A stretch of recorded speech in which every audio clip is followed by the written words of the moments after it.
Shalom, peuple béni du Seigneur. C'est toujours votre frère Christian dans le Seigneur, toujours pour la vie de l'édification du corps de Christ. Nous avons encore aujourd'hui un nouveau terme.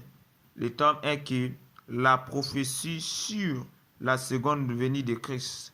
Le terme est tiré dans le livre de l'Apocalypse chapitre 19, le verset 11 au 13e verset.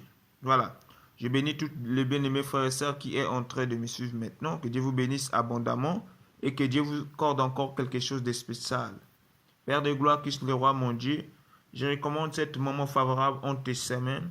J'ai besoin que tu puisses m'utiliser puissamment afin que je sois un instrument utile qui va faire de sorte que mon frère et ma sœur puissent bénéficier de quelque chose qui vient de ta part, Père de gloire.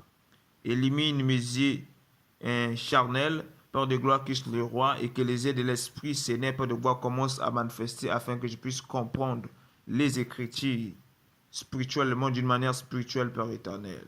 Merci, sois glorifié, sois loué au nom puissant de Jésus. Merci.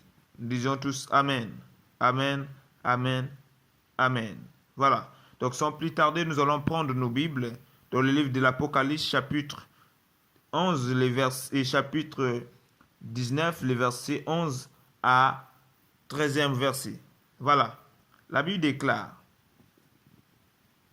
Puis je vis les cieux ouverts, et voici parut un cheval blanc. Celui qui les montait s'appelait Fidèle et Véritable. Il jugeait et combat avec justice. Le verset 12. Ses yeux étaient comme une flamme de feu. Sur sa tête étaient plusieurs diadèmes.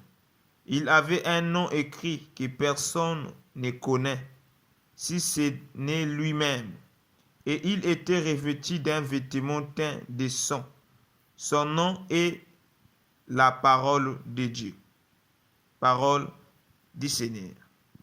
Là, dans ce passage, nous sommes en train de voir quelqu'un est assis sur un cheval et il s'appelle Fidèle et Véritable. Ça va? Donc, la prophétie veut juste dire que au retour de Jésus ou à la seconde venue de Christ, Jésus va venir chercher ce qui était dans la fidélité et dans la vérité. Attention à l'Église. Attention à celui qui est chrétien, mais qui est infidèle et qui demeure dans le mensonge. Parce que Jésus va venir prendre seulement ceux qui étaient fidèles et véridiques. Et il va venir chercher aussi la justice. Pourquoi? Parce que Hébreux chapitre 1, le verset 9, la Bible dit que tu as aimé la justice et tu as haï l'iniquité.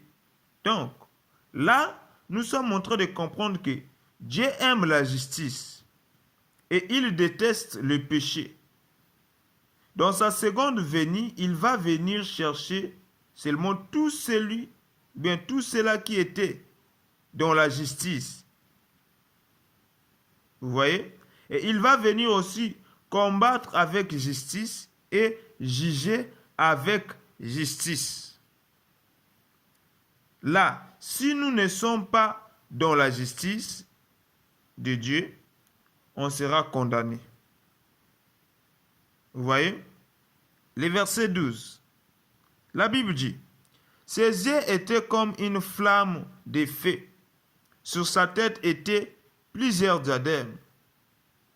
Il avait un nom écrit que personne ne connaît si ce n'est lui-même. Donc, là dans la vision de l'apôtre Jean, Jean a vu que celui qui était assis sur un cheval blanc, sur sa tête, il avait plusieurs diadèmes. Attention. Dans Exode chapitre 29, le verset 6, la Bible dit que les diadèmes, c'est la sainteté. Donc, la prophétie veut juste dire que Jésus va venir chercher tout ce qui était dans la sainteté. Attention à celui qui est à l'église ou bien à celui qui est chrétien, mais qui est fornicateur, qui est redevable à la bière, qui est polygame, qui est masturbateur, qui est impudique, qui est menteur, qui n'est pas dans la consécration, etc. Jésus va venir chercher tout ce qui était dans la sainteté, tout ce qui était consacré, tout ce qui luttait contre les péchés, etc. Les versets 13, la Bible déclare, « Et il était vêtu d'un vêtement teint de sang. Son nom est la parole de Dieu. » Parole du Seigneur. Et là, la Bible dit que son vêtement était teint de sang. Et dans les versets 13 et 16, la Bible dit, il avait sur son vêtement et sur sa cuisse un nom écrit, roi des rois et seigneur des seigneurs. Donc, les vêtements de Dieu symbolisent la royauté. Vous voyez? Et la Bible dit que son vêtement était teint de sang. Donc, le sang symbolise l'alliance. La prophétie veut juste dire que à sa seconde venue, Jésus va venir chercher tout celui qui était dans son alliance pour rentrer dans son royaume.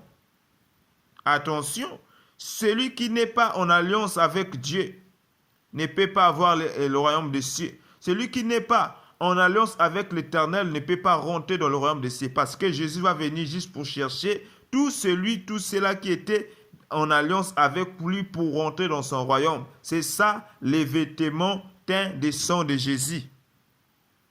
Ça va? Voilà.